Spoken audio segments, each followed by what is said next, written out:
Hi Kelly, I'm going to show you how I make my sourdough bread real quick here, so hopefully this view is sufficient. So I'm going to make a double loaf today, but normally you would just use 297 grams of bread flour. And the numbers are weird because of just the wet to dry proportions. It's, as you probably know with baking, really important to weigh your ingredients rather than just using cups and things, because everything gets thrown off by humidity and other factors. So that was 297, but I'm going to double the recipe here. You could manufacture a whole new way of manufacturing.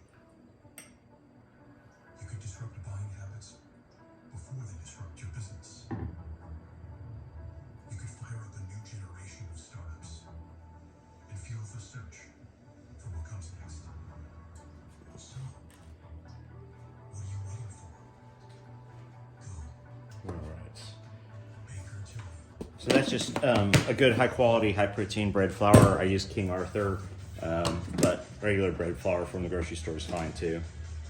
And then next is 74 grams of whatever specialty flour you use. This is a whole wheat, but I mix it up and sometimes use a white rye, just kind of whatever I happen to have. And again, I'm going to double it.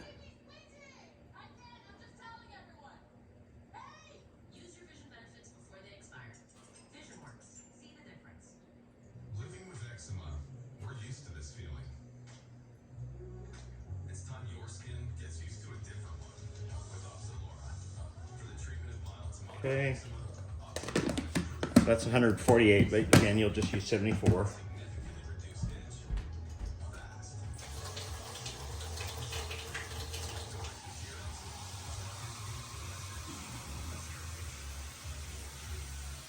Without steroids, pills, or injections. I think the official weight of salt that you're supposed to add is like 8 grams, but I just measure out 2 teaspoons and it's close enough. And then mix that up.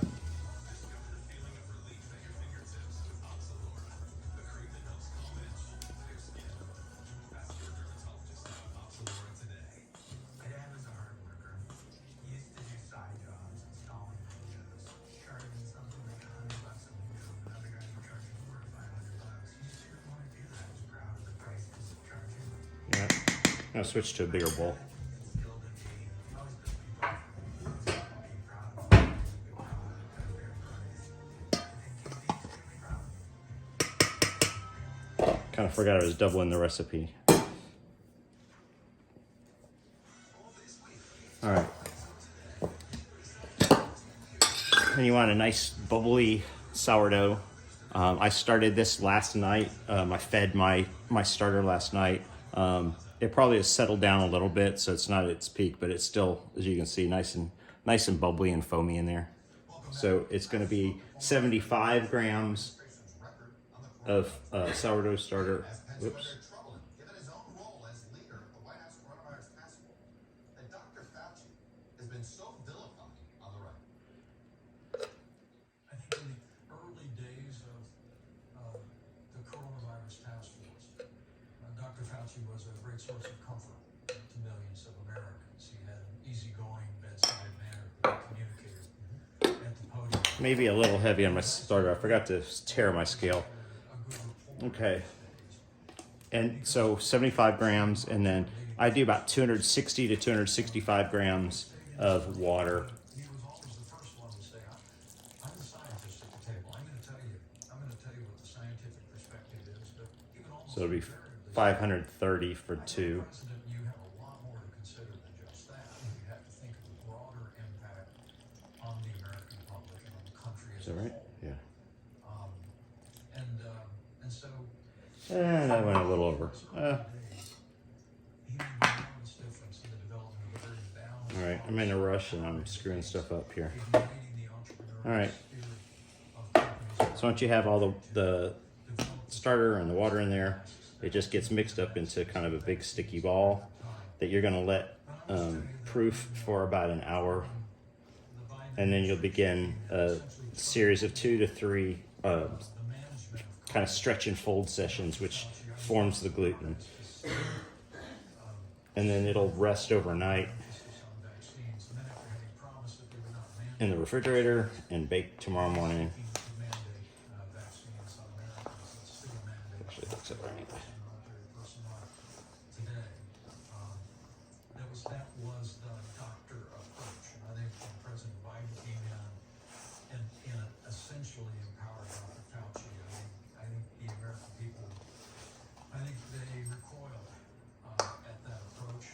And sadly, the Biden administration lost more Americans in their first year with COVID than we did in our first year. A year where we had none of the tools, few supplies, no testing. All right, and so it'll look like that. I'm going to put it in a proofer for an hour, and I'll come back and we'll do some stretch and folds. Hey, Kelly, I'm back. It's been an hour, and the dough has just rested and just kind of let the moisture absorb into the flour.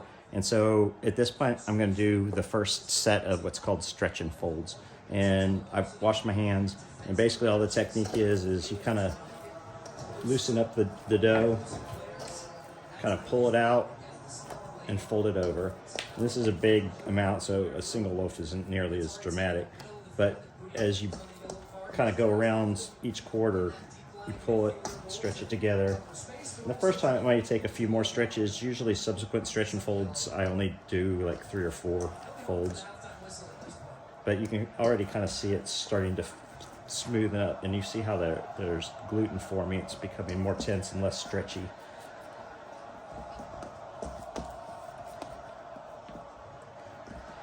And I hope I'm not insulting you if you're a serious baker and you know all these things. And so once you kind of have it starting to tense up and form a nice ball like that, it just goes right back in the proofer for 30 more minutes. And I'll try to do this probably at least 2 more times if possible. All right, hi Kelly.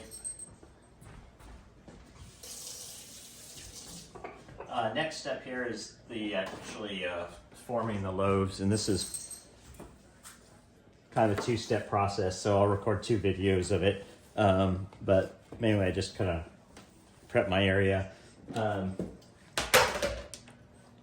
What I'm looking for is, if you kind of look back at that other video, you'll remember what size that dough was, but this is pretty good. It's a little sticky. I think I have too much starter in there, so it's a little stickier than I like it, but it's going to be a pretty high hydration loaf. But I think you could tell how much it's risen there. So that'll just go on the counter, and I'll divide that.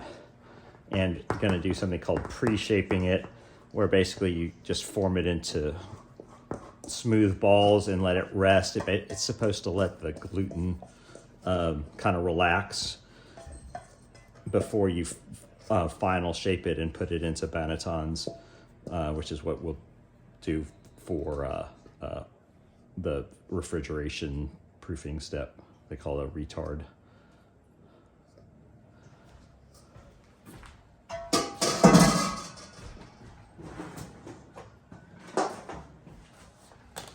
All right, so I'm just kind of roughly have this.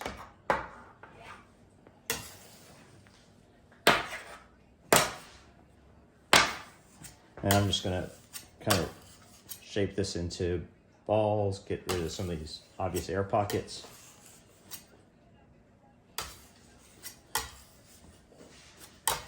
And you're just trying to get kind of a tight, smooth skin on these things. I'm just gonna, and then they'll just rest on the counter for 20 minutes. I don't know if you can even see this far over on the video.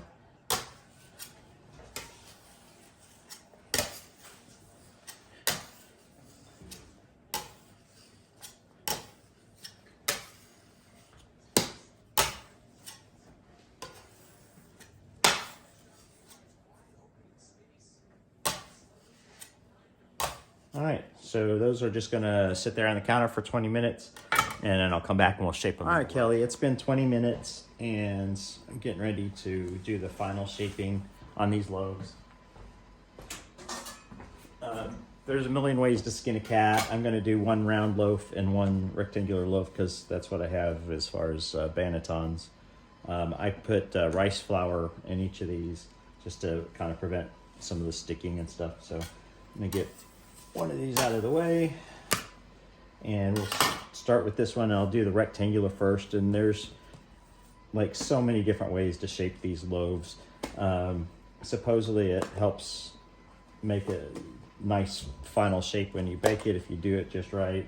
I've done about 8 different ways and I can't tell a whole heck of a lot of difference, but if you're really curious, there's lots of stuff online. But I'll just show you a simple way that worked for me for a long time. It's not necessarily what I do every day now, but I think it's pretty simple. So usually I'll like form it into a rectangle and then fold up the bottom, fold over the middle, and then just finish rolling it up here.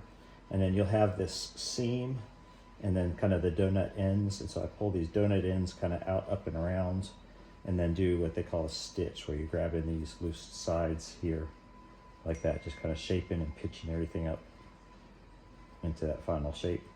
And once you've got kind of a nice shape that you like, just move it over into the banneton, and then I put that in a plastic bag.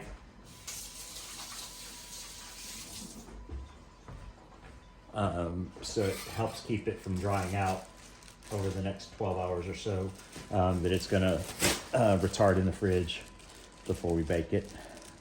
And well, it's kind of, it'll continue to ferment in the fridge. It won't really rise much, if any more, once it gets cold, but it does continue to ferment a little bit and build that good sourdough flavor, which is why you do that retard. You could bake it right now, but it's just not gonna have that same complexity of flavor, and it may not even rise appropriately.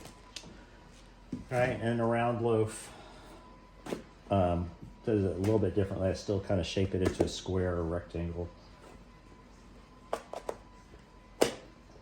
And then I just bring the corners to the middle, kind of pull that all together. It's a nice tight ball, trying to get a nice tight skin on the outside.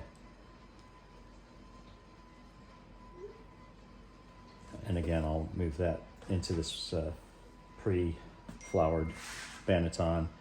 Make sure all the big air bubbles are gone. Kind of pinch together the middle so it holds the shape. And again, just put it in the plastic bag. And then these will go into the fridge till tomorrow. And I'll kind of show you how I do the scoring and baking to get a nice crust and texture on it tomorrow. And if I'm really